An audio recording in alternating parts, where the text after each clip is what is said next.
कभी सोचा है कि 26 जनवरी को पूरे भारत में इतनी धूमधाम, इतना जश्न क्यों होता है?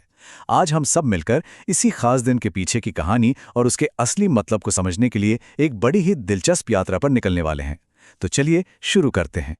और देखिए, हमारी कहानी की शुरुआत होती है इसी एक मासूम से सवाल से। एक बच्चे की आंखों में जो जिज्ञासा है, वो शायद हम सभी के मन में कभी ना कभी तो जरूर आई होगी।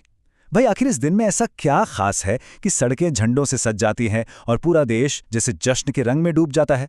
तो सबसे पहले ये समझते हैं कि ये दिन आखिर है क्या। इस दिन को हम कहते हैं गणतंत्र दिवस, और ये हर साल 26 जनवरी को मनाया जाता है। ये भारत के लिए सिर्फ एक छुट्टी नहीं है, बल्कि एक बहुत ही ज्यादा महत्वपूर्ण दिन है। पर क्यों? इसके पीछे की कहानी क्या है? इसका जवाब हमारे इतिहास में छिपा है।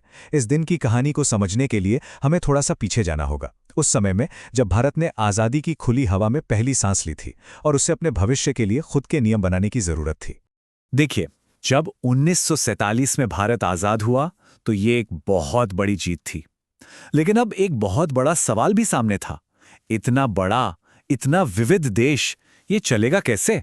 बस इसीलिए हमारे महान नेताओं ने देश को सही रास्ता दिखाने के लिए एक किताब बनाने का फैसला किया। एक ऐसी नियम पुस्तिका जिसमें देश चलाने के सारे नियम लिखे हों, हमारा अपना संविधान।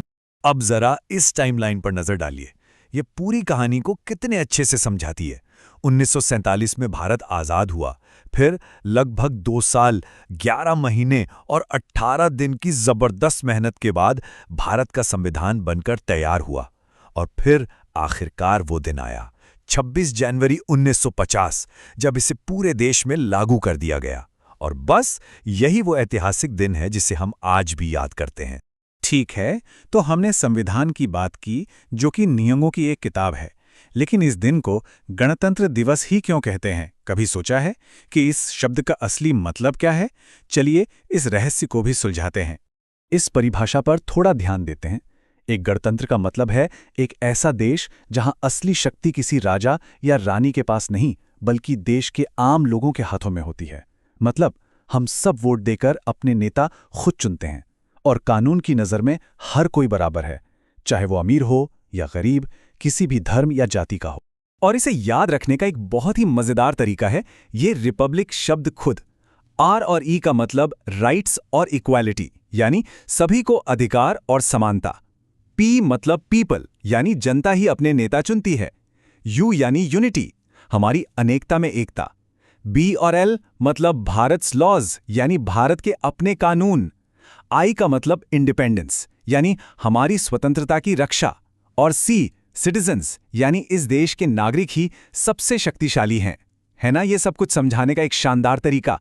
तो अब जब हम इसका गहरा मतलब समझ गए हैं, तो आइए देखते हैं कि इस राष्ट्रीय पर्व को पूरे देश में कितने जोश और कितनी शान के साथ मनाया जाता है।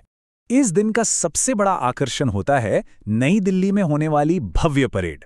यह सिर्फ एक समारोह नहीं है, बल्कि भारत की सैन्य शक्ति, उसकी शानदार सांस्कृतिक विरासत और उसकी एकता का एक जीता जागता उत्सव है।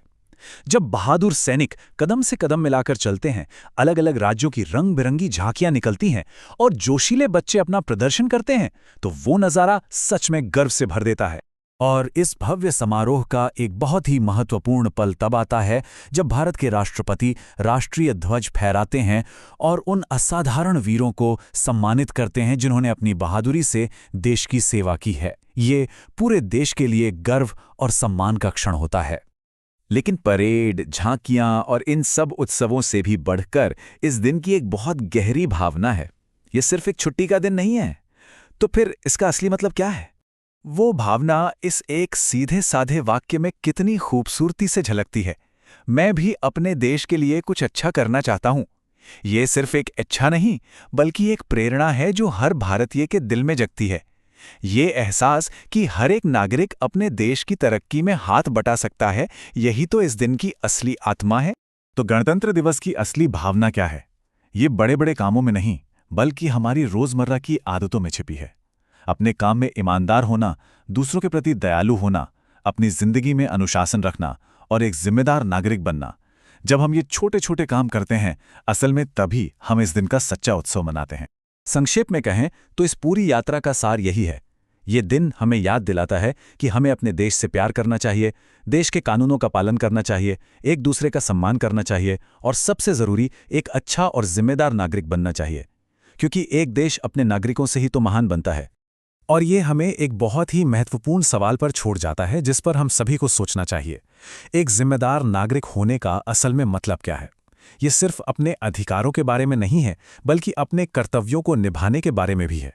एक जिम्मेदार नागरिक बनने के लिए क्या किया जा सकता है, इस पर विचार जरूर कीजिएगा। जय हिंद।